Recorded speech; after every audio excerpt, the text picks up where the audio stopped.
Ah, ini apa? Om Tortor selama ini yang kita kenal sebagai magician ya.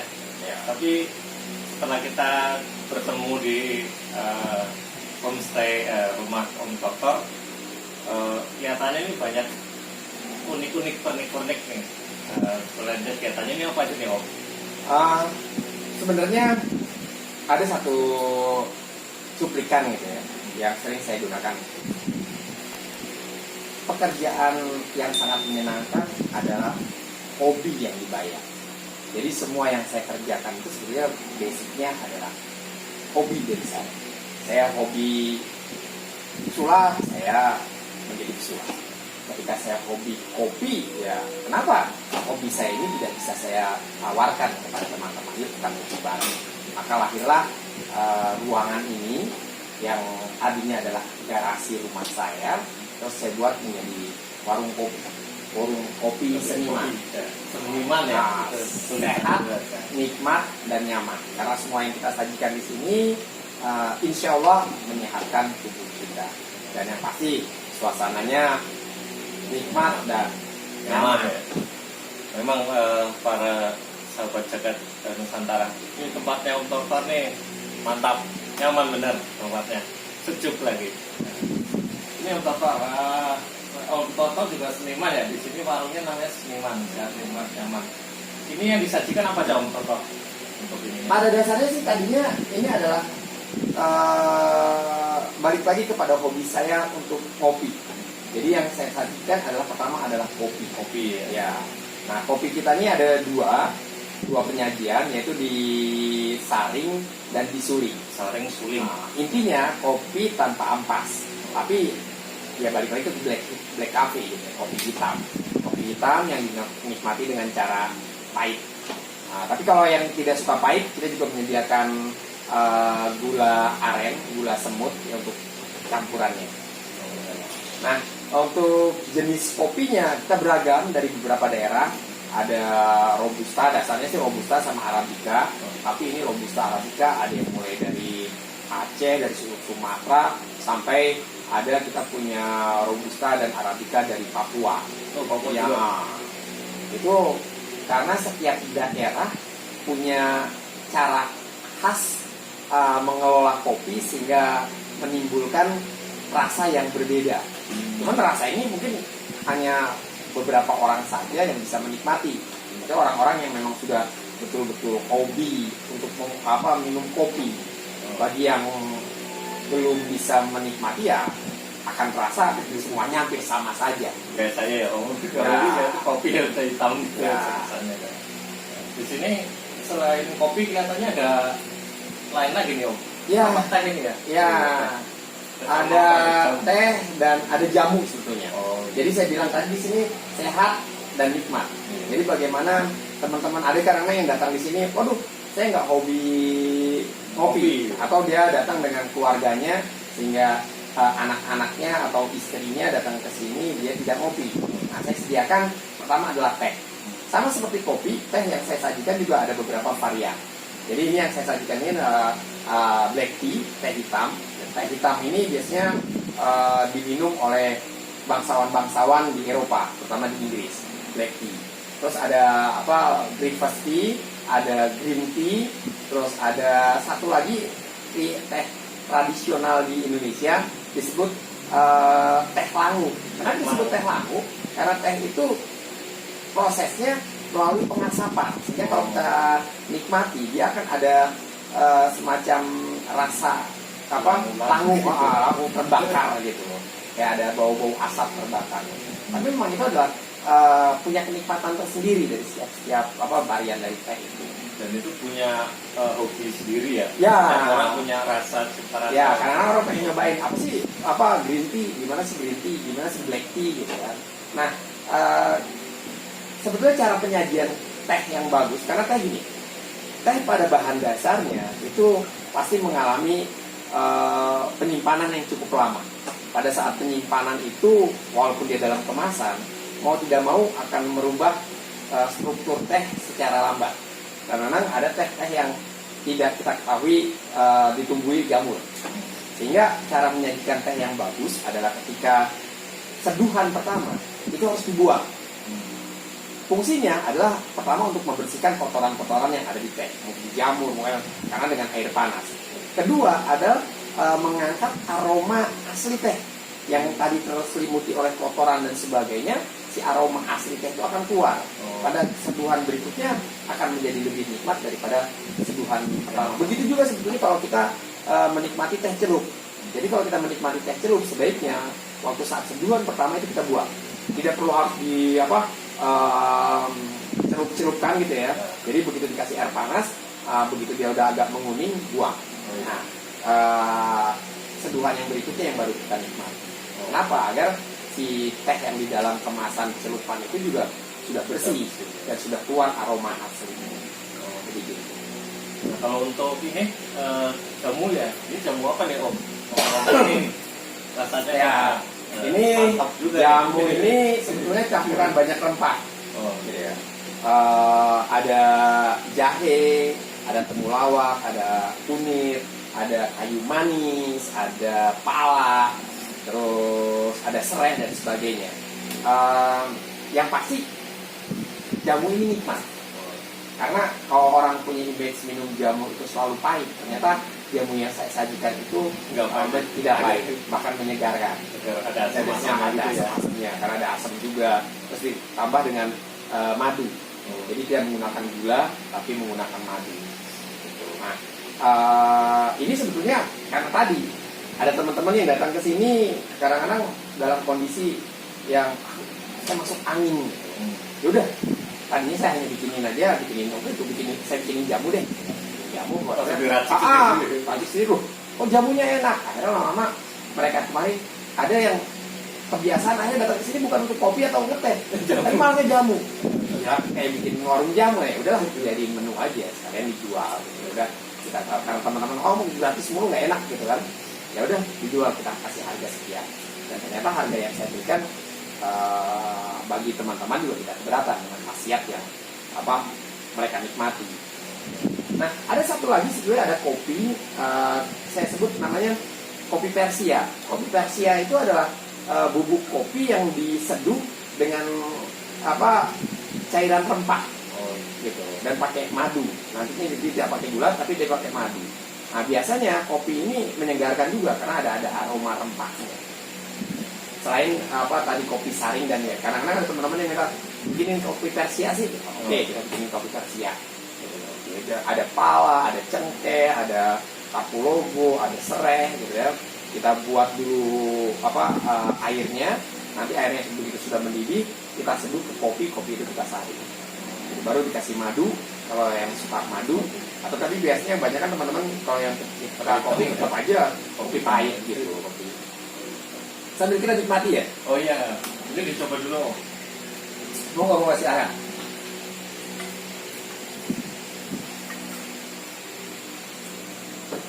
Nah, teman-teman Zakat Nusantara, mari kita coba jamunya Om Tortor nih. Gimana rasanya? Emang segar banget Om. Ya, Mantap. Apalagi cuaca habis hujan gini ya. Ya. Hangat. Top chair. Hangat. Sampai tenggorok. Jadi jahenya juga kita pakai 3 jenis jahe. Jadi jahe emprit, jahe yang kecil-kecil itu, terus ada jahe merah, terakhir jahe gajah, jahe yang besar-besar itu. Jadi udah kita buat komposisinya berapa gram jahe empritnya, berapa gram jahe merah dan jahe gajah. Karena ketiga jahe ini punya cita rasa yang berbeda. Contohnya jahe merah itu rasa pedasnya lebih menusuk gitu loh di tenggorokan. Tapi ada jahe gajah yang lebih hangat, gitu, lebih hangat, lebih soft, rasa rasa pedasnya gitu ya, rasa hangatnya. Tapi tetap enak aja. Ya, karena udah campur-campur gitu. Nah ini juga cara penyajian gelasnya beda-beda. Ini yang belang-belang ini memang saya khususkan untuk jamu, gitu ya. Terus kalau yang kecil ini memang kopi dan ini untuk menikmati teh. Lebih gede ya. Ya lebih gede karena orang minum teh tuh tidak seperti menikmati jamu, bisa sedikit-sedikit. Orang kan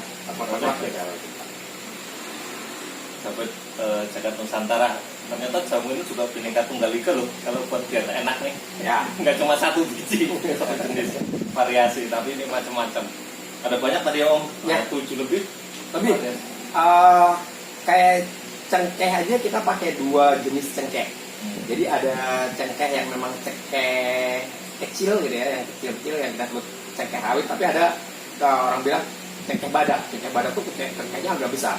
Ternyata itu juga rasanya beda. Rasanya beda, aromanya juga berbeda. Biasanya cengkeh yang kecil itu lebih menyengat aroma cengkehnya. Lebih tajam. Lebih tajam. Makanya saya campurkan untuk apa? Untuk bikin keseimbangan. Gitu. Yang lainnya asam.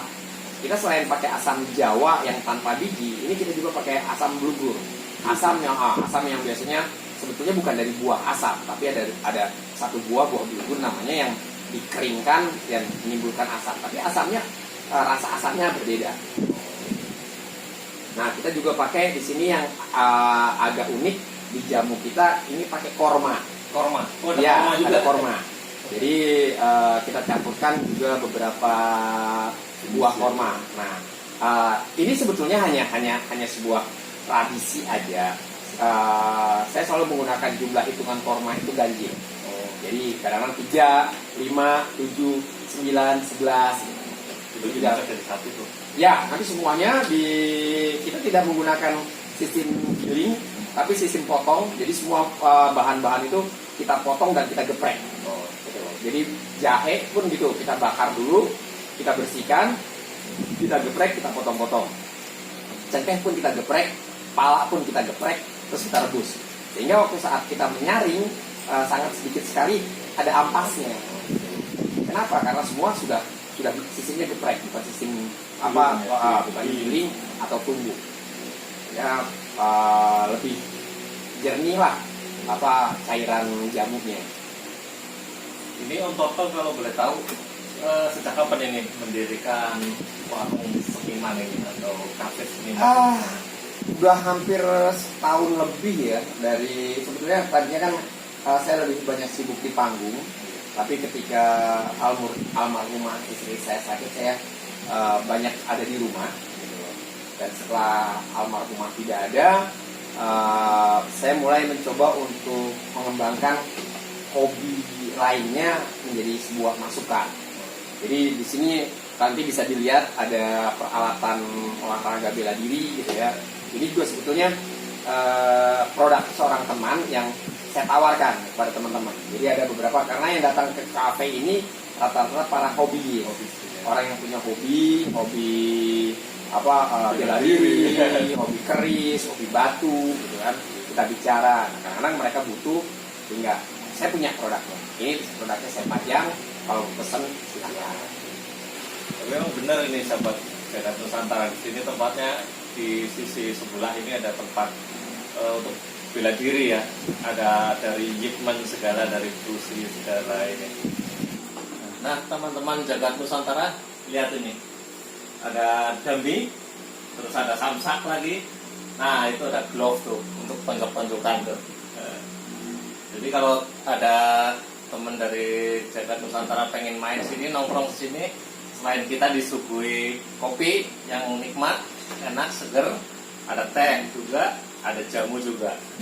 Sebenarnya gampangnya gini. Jadi kalau ada teman yang lagi kesal di rumahnya gitu sama keluarganya, sama istrinya gitu, jadi datang ke sini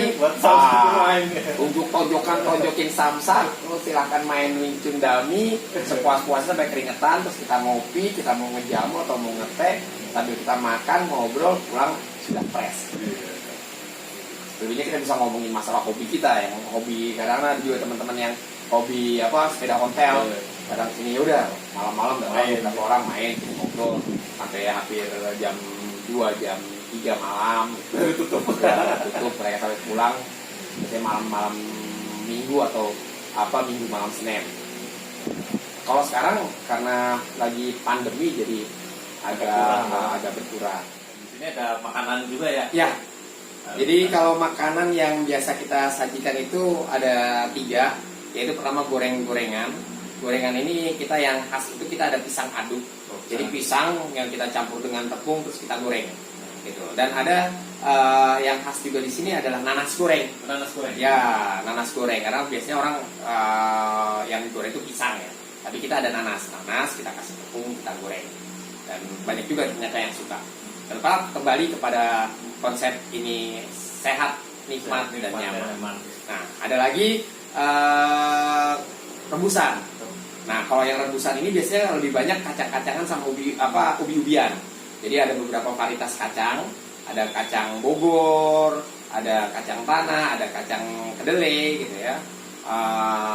Kita rebus dan ada ubi dari beberapa jenis, ada ubi kuning, ubi putih, terus ada ubi ungu gitu ya. Karena kalau ada satu ubi Cilembus kita pernah coba untuk kita kukus, ternyata lebih jadi lembek sekali, banyak orang nggak suka gitu ya. Akhirnya kita tidak ada, terus kita paling pengganti dari ubi Cilembu itu kita ganti dengan singkong. Nah, singkongnya ini juga agak unik, kita bikin singkong urap karena biasa kita siapkan kelapa. Sayangnya malam ini karena dadakan jadi tidak saya siapkan. Karena kalau kita bikin nggak bisa sedikit, harus banyak. Nah, terakhir adalah kukusan. Kukusan itu adalah kue-kue basah dari kue pisang, kalau orang Jawa bilang kue pisang ini jadi ada kue pisang, terus ada kue bugis, kita bikin bugis, ada monyong Cirebon. Ya, jadi kayak kue bugis begitu tapi pakai gula merah, terus di dalamnya ada kacang hijaunya, kacang hijau yang sudah ditumbuk gitu ya, ditumbuk, lalu ada tepung kacang hijau yang sudah dimasak bareng. Pokoknya enak banget tuh. Ya, mantap tuh. Mungkin sahabat Jagat Nusantara pengen nyoba, monggo silakan di sini. Nanti alamatnya ada di sini nih. Oke, nanti kita kasih alamatnya. Terus ada yang sebenarnya mau kita kenalkan, tapi kemarin sempat terkena pandemi ya, yang belum sempat kita akan buat namanya mie panci. Mie panci. Jadi kadang-kadang teman kalau udah malam tuh lapar gitu kan, biasanya mereka pesen mie instan. Akhirnya saya bilang, oke deh, besok saya akan bikin mie panci. Mie panci itu konsepnya adalah sebetulnya orang makan mie di dalam langsung dari pancinya, kita olah di panci gitu. Jadi ada beberapa topping, ada sosis, ada telur yang perlu kita potong-potong gitu ya, ada rumput laut, ada macam-macam topping gitu, ada banyak sekali topping. Terus juga ada macam sayuran gitu ya. Yang khas itu adalah kuahnya, karena kuahnya itu kita buat dari kaldu yang kita rebus sampai 6 jam. Jadi bukan kaldu instan, tapi dari tulang-tulangan, dari tetelan gitu ya, tetelan sapi yang kita rebus sampai 6 jam, sehingga dia sampai keluar rasa kaldunya. Terus baru kita taburi sedikit garam. Jadi setelah panas kita taburi sedikit garam, merica, dan bawang putih. Itu racikan Om sendiri tuh? Ya, racikan sendiri. Wah, jadi kayak di film Naruto tuh ini ya, ini ramen kayak ya, ala ramen. Nah, yang unik itu kita makan nanti ada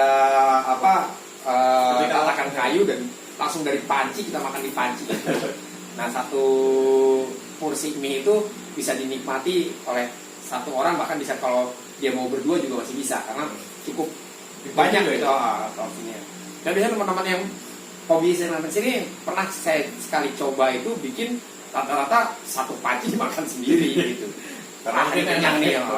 Terus mungkin nggak kenyang karena enak. Ya. Terus ya. Dan masih panas dan cabai yang kita berikan selain saus cabai kita pakai cabai bubuk. Jadi kalau yang kurang pedas itu menambahnya adalah cabai bubuk. Bukan cabai sambal gitu ya. Cabai bubuk yang mereka gunakan. Dan cabai bubuknya ini kita bikin sendiri. Jadi memang cabai yang kita keringkan, terus kita giling sampai kadar kelembutan tertentu gitu ya. Kita ayak, kita saring. Nah, saringan itu ya kita sajikan kepada penikmat di sini, konsumen di sini. Wah, mantap. Berarti itu sehat berarti ya? Ya. Higienis juga ya. Di sini pasti otomatis ya. Jadi kalau saya temen sahabat Jagat Nusantara ini main kemari, lagi ceker-ceker, nah main nih. Ajarin nih yang namanya dumbbell kalau nggak sama samsak nih. Habis itu capek kita ngeteh boleh, ngopi boleh, jamu boleh. sambil ngemil. Untuk nikmatnya sebelum datang silakan reservasi dulu di alamat ini nanti ya, reservasi nanti akan datang berapa orang ya. Terus apa yang ingin disajikan kita akan siapkan. Biasanya kemarin-kemarin itu seperti itu. Rata-rata teman yang datang itu udah reservasi. Sehingga anak-anak kalau sudah wah ada 10 orang, ada 12 orang, kita udah nggak terima tamu lagi. Karena kasihan juga kalau tamu terlalu banyak di sini, karena ini lingkungannya lingkungan perumahan. Kita tadi konsepnya tetap pada konsep nyaman, ya, sehingga tidak membludak orang, kita bisa ngobrol santai, kita bisa. Bagi saya balik lagi ini adalah hobi yang menghasilkan. Jadi tidak terlalu ngoyo bahwa harus banyak orang sehingga orang kredit gitu kan. Nah biasanya mereka datang dari jam setengah 8 atau jam 8 baru pulang jam 1, jam 2, bahkan pernah ada yang datang sampai jam 3. Ya, orang itu aja nggak berubah-ubah, nggak ada yang keluar masuk, kita ngobrol cerita apa aja yang kita bicara tentang hobi. Kadang-kadang juga di tempat ini ada yang jual beli gitu ya, jual beli hobi mereka, transaksi yang hobi keris, ada yang beli keris, ada yang bawa keris, di sini ada yang cerita tentang kerisnya. Begitu juga yang hobi batu, pada bawa batu-batunya semua, terus ada yang beli, ada yang jual gitu kan. Begitu juga teman-teman sepeda hotel biasanya rata-rata gitu, ada yang transaksi jual sepeda di situ juga. Ada kumpul yuk, oh ya udah, ini ada yang mau ini, ya udah apa barangnya saya bawa. Ya mereka sini udah pada bawa biasanya, bawa hobinya itu. Nah pernah satu kali datang ketika ini penuh, sudah di booking sama orang, terus datang yang lainnya ya terpaksa harus mengalah yang tidak reservasi. Karena kapasitas ini saya cuma menyediakan tidak lebih di sini aja 12 ya, 12 kursi. Terus ada di rumah sapi itu ada balai gitu ya. Biasanya mereka juga ada beberapa teman. Biasanya kalau yang transaksi tidak di sini tapi di balai sana. Untuk apa pembayaran dan sebagainya mereka lebih cenderung di rumah sapi untuk repot. Ya kalau di balai itu bisa masuk 6 orang Pak. Jadi paling maksimal kita 20 orang. Tapi di sini emang nyaman, sahabat Jagat Nusantara. Jadi kalau mau nongkrong boleh di sini. Kita nanti bisa kumpul-kumpul nyaman benar. Siap. Ditunggu selalu. Nanti calling dulu dengan Om Toto. Nih kapan nih jadwalnya? Terus untuk ini Om Toto, kita kembali ke kopi lagi nih. Sebenarnya kopi ini Om Toto tahu sejarahnya panjang lebar gitu dari mana gitu mungkin. Sebenarnya banyak ya versi cerita tentang kopi, tapi kita bisa ambil garis kesimpulan dari cerita-cerita itu bahwa pertama kali kopi ditemukan oleh justru bukan oleh manusia, tetapi oleh kambing. Ya, jadi ada beberapa orang biarawan atau filsuf atau rohaniawan pada saat itu. Di Cina juga hampir sama ceritanya, di Eropa Timur juga hampir sama ceritanya seperti itu. Mereka melihat ada segerombolan kambing yang memakan sebuah rumpun gitu ya, dan kambing itu di malam harinya aktif, selalu mengembik gitu. Ini kenapa? Akhirnya mereka lihat ternyata si kambing itu memakan buah yang sekarang kita kenal namanya buah kopi. Akhirnya para biarawan itu, para rohaniawan, para filsuf itu mencoba untuk mengekstrak kopi itu menjadi minuman. Akhirnya mereka biasanya kan mencari ilham atau merenung itu pada malam hari, atau mereka kalau kita orang Islam bilang wiridan itu pada malam hari, sehingga mereka minum kopi itu untuk bisa bertahan tidak ngantuk selama semalam. Makanya dalam filsuf Islam pun kopi dan tasbih menjadi sesuatu yang disandingkan gitu. Disandingkan bahwa ada kopi dan tasbih itu akrab, bahwa kita malam-malam bisa sambil wirid, kalau ngantuk kita bisa minum kopi untuk menyegarkan tubuh kita. Mungkin sambil itu juga ya, selain wirid, kopi biar melek, biar nenangin suasana juga pakai aroma gitu. Ya, aromaterapi. Kita juga di sini ada aromaterapi. Dan kopi ini sebenarnya garis besarnya sih hanya ada 2 jenis ya, jenis Robusta dan Arabica. Tapi Robusta dan Arabica ini di lain tempat dengan cara pengolahan yang lain akan menimbulkan rasa yang lain. Ya, pada dasarnya kalau kita mengenal tuh 3 rasa di dalam kopi. Ada yang woody, yang agak kekayu-kayuan gitu ya, di lidah tuh terasa seperti aroma kayu, sepot dan sebagainya. Ada yang fruity yang agak beraroma buah gitu. Sop apa lembut aroma buah, dan terakhir adalah yang floris yang beraroma bunga. Kenapa bisa terjadi semacam ini? Karena ini berkaitan dengan di mana pohon kopi itu ditanam. Apabila pohon kopi itu ditanam di antara pohon-pohon pada saat itu musim buah, maka kan terpengaruhi. Karena ada serbuk sari, ada nektar yang terbawa angin juga masuk di dalam kelopak bunga atau calon buah kopi itu. Ketika saat musim bunga juga sama seperti itu. Terus kalau di pohon-pohon yang dia ditanam di pohon-pohon besar, pasti akan ada aroma kayunya. Gitu. Nah, nanti yang membedakan lagi adalah cara pengolahannya. Ada kopi yang diambil yang sudah tua sekali, ada yang setengah tua. Ini akan membedakan rasanya. Sudah tempatnya berbeda, ini akan membedakan rasanya. Terakhir adalah bagaimana pengolahan kopi itu sebelum sampai diseduh. Jadi bagaimana dia menjemurnya, terus merosternya, membakarnya, gitu ya. Dan terakhir adalah bagaimana menggrindernya, melembutkannya. Gitu. Ada yang sampai lembut sekali, ada yang agak kasar. Itu juga akan mempengaruhi. Nah, tingkat roster, tingkat pembakaran itu, pemasakan itu juga sama. Ada yang sampai suka begitu matang gitu ya, hampir-hampir gosong, tapi ada yang hanya sampai coklat-coklat aja. Jadi itu balik lagi kepada hobi.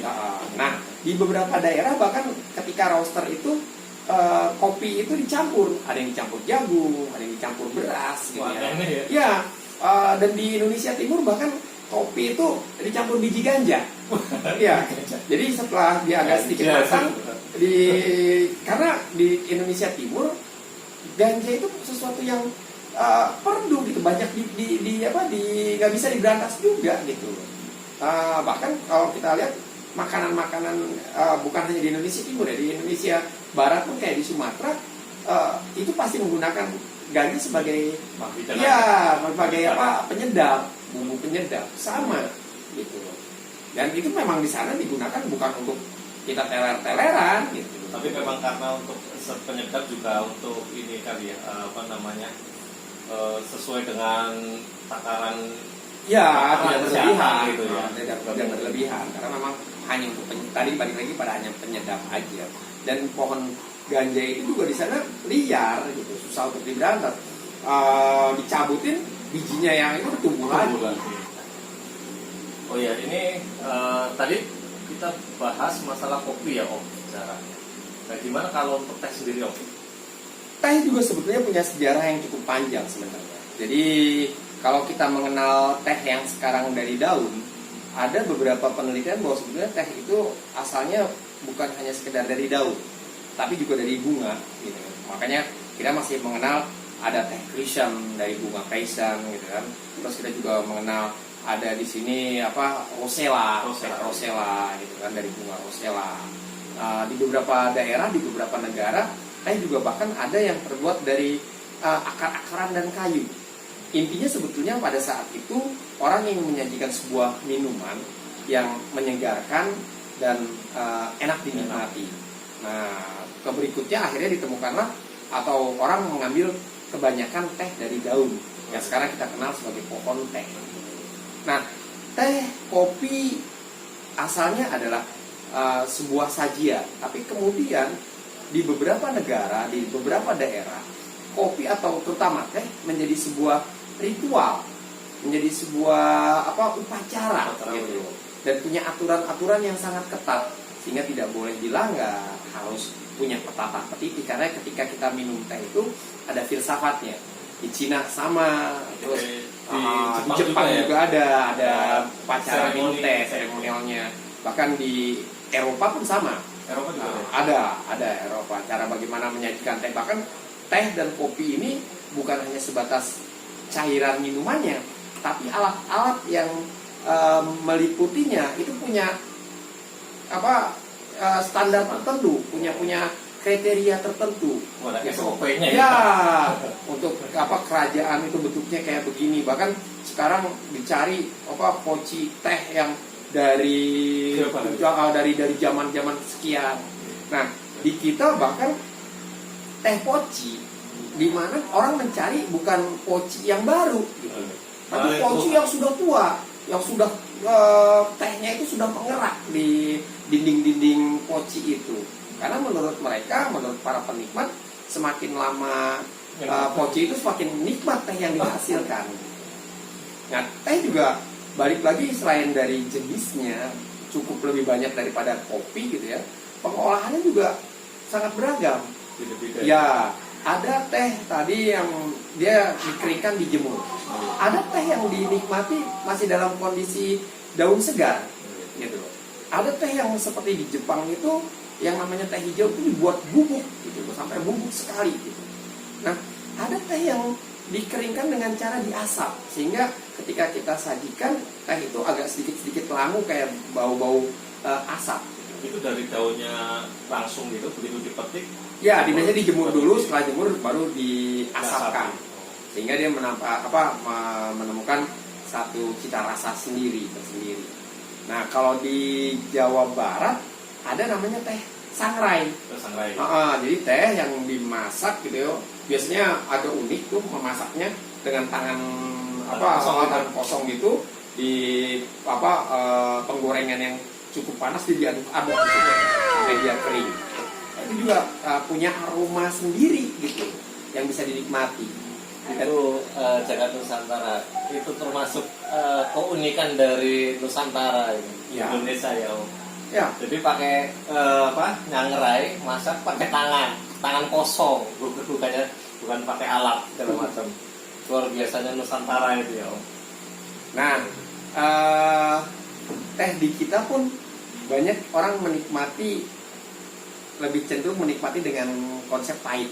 Oh iya. Makanya saya di sini tidak banyak menyediakan, bahkan tidak sama sekali menyediakan gula tebu atau kita kenal gula pasir. Kalaupun ada gula, saya biasanya menyediakan gula yang lebih sehat, yaitu gula aren, gula semut biasanya, gula aren yang sudah dibubukkan.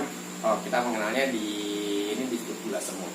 Nah, gula semut ini menurut beberapa ahli kesehatan lebih sehat daripada gula tebu. Gula putih, gula pasir ya. Dan untuk yang diet kebetulan saya juga menyediakan gula diet. Jadi ya, kalau emang yang tidak suka pahit untuk minum kopi atau minum teh dan gula diet, silakan pakai gula diet. Kita sediakan juga gula diet. Kalau enggak, mungkin pemanisnya langsung alami dari makanan tadi. Ya, biasanya gitu. Menikmatinya sebenarnya kenapa orang menikmati teh atau kopi dalam kondisi pahit? Karena biasanya makanannya manis. Ya, dari kita ada kue kue pisang, ada monyong dan sebagainya yang disajikan dalam konteks manis gitu, untuk menyeimbangkan. Nah, untuk gurih-gurihnya ada kacang, kan? Terus ada ubi-ubian, ada singkong urap. Gitu.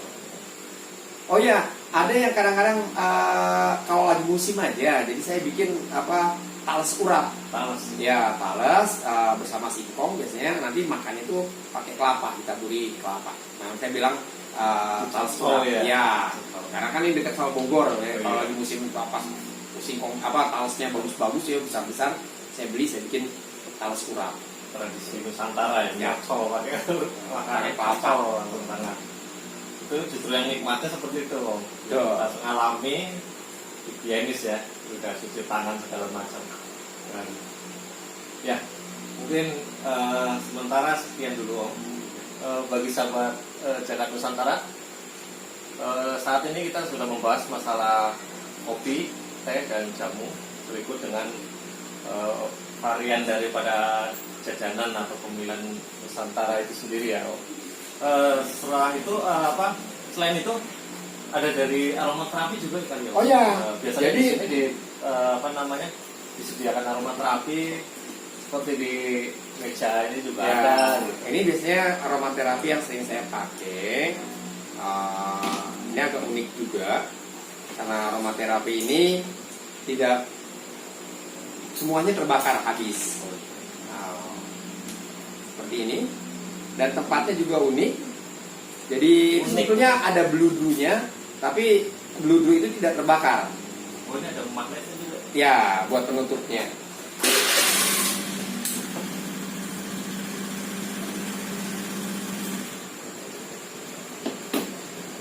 Jadi kita pasang seperti ini. Bisa satu saja, tapi saya biasanya pasangnya dua. Ini nggak kebakar atau? Enggak. Oh, iya. Oh, berarti Sambil- kayak di kekaisaran Cina kali ya? Ya. Kekaisaran Cina kan dia pakai logam gitu. Ya.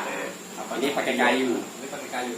Kayak kayu yang dimotif sedemikian rupa, jadi sambil kita minum, makan,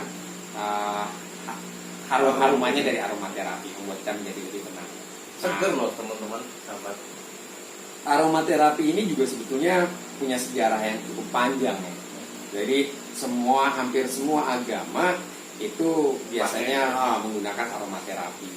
Bahkan sekarang pun kalau kita umat Islam ke Mekah gitu ya, maka itu di Mekah itu di Masjidil Haram itu pasti dibakari aromaterapi. Bahkan beberapa sudut dari Ka'bah itu juga dikasih aromaterapi dalam bentuk cairan biasanya atau dalam bentuk dupa seperti macam ini. Mungkin namanya beda sih ya. Kalau di Arab sana bubur kali ya. Ya, bubur. Cuma kalau di Nusantara ini biasa dupa atau menyan gitu, lebih terkenal. Ya, pergeseran makna sebetulnya ketika orang berbicara menyan itu identik dengan perdukunan. Wah, jadi ya, aroma itu sebenarnya aromaterapi. Dulu juga para wali menggunakan itu untuk kenapa harus bakar aromaterapi? Karena zaman wali tidak ada parfum. Iya betul. Orang pergi dari sawah terus berkumpul untuk mengadakan pengajian, kumpul-kumpul, salat bersama ya untuk biar tidak biar khusyuk, tidak terganggu, maka dibakarkanlah kemenyan itu. Karena kemenyan kita ini kan terkenal sampai luar negeri dari zaman dulu. Kayak ada pulau Kemenyan di kita. Trunyan itu ya. Trunyan. Di Bali Trunyan. Ada juga gitu. Ada dua produk yang di kita tuh terkenal sampai ke luar negeri pada saat itu. Sudah dijual belikan dan punya nilai yang tinggi. Bahkan pada saat itu katanya lebih mahal dari emas. Pertama adalah tadi menyan, kedua adalah kapur barus, atau kita kenal dengan kamper sekarang. Itu Makanya dari Barus, dari Pulau Barus, makanya disebut kapur barus. Gitu. Nah, itu yang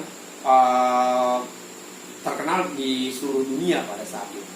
Tapi sekarang kita tidak banyak lagi tuh menggunakan menyan dan kapur barus, karena sekarang udah teknologi pengharum udara tuh udah pakai sistem semprot dan sebagainya. Tapi kalau kita kembali lagi menggunakan kapur barus, sekarang pun kapur barus sudah punya banyak aroma variasinya. Ada yang bau fruity, ada juga yang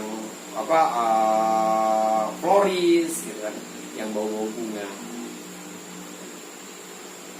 Jadi banyak sekali yang bisa dinikmati di sini buat teman-teman yang mau datang, yang hobi olahraga bela diri. Selain kita punya ini, di dalam ada beberapa koleksi senjata tajam gitu ya, yang biasa digunakan untuk bela diri. Mulai dari golok sampai kita punya beberapa varian dari karambit. Keris juga ada. Keris juga ada, yang suka keris, suka pusaka. Di dalam di Gria Hobi itu di dalam sudah ada. Yang suka batu juga. Wah, kita punya mantul. satu lemari batu yang bisa jadi bahan untuk pembicaraan. Tapi semua yang saya sajikan di sini selain makanan tidak dijual karena ini koleksi. Ini semua koleksi. Gitu. Nah, yang lainnya biasanya teman-teman kalau ini transaksi di sini. Kalau yang suka keris, kita bicara masalah keris, ada yang suka jual beli di sini, tapi keris-keris saya tidak saya jual. Hanya sebagai sebuah koleksi dan itu sebenarnya bukan hobi kalau pusaka ya. Kalau pusaka itu sebenarnya warisan. Oh, warisan. Ya, jadi semua yang saya miliki ini ada silsilahnya dari kakek buyut saya. Sehingga banyak ada orang yang minat untuk membeli tapi tidak saya jual. Saya bilang, waduh, sayang sekali saya bilang. Karena ini warisan. Kalau ini sampai dijual, saya akan kepaten obor, gitu. Mati sejarah saya nanti. Bagaimana? Karena ini harus saya wariskan lagi kepada anak saya untuk bisa dilestarikan. Gitu. Jadi semacam mungkin penanda kali ya, Om? Ya. Dari leluhur. Selebihnya batu ada beberapa yang dikoleksi, tapi ada juga beberapa yang kadang-kadang saya barter. Karena saya punya lebih dari satu, ada teman yang punya batu yang sama gitu ya, bagus gitu ya, saya suka, kita barter. Tapi ada juga kadang-kadang kalau saya punya batu lebih, ada yang mau beli ya, silakan aja. Harga cocok, Anggo. silahkan. Nah, kalau untuk sahabat Jagat Nusantara ada yang tertarik, boleh main kemari, dijamin. Ditunggu.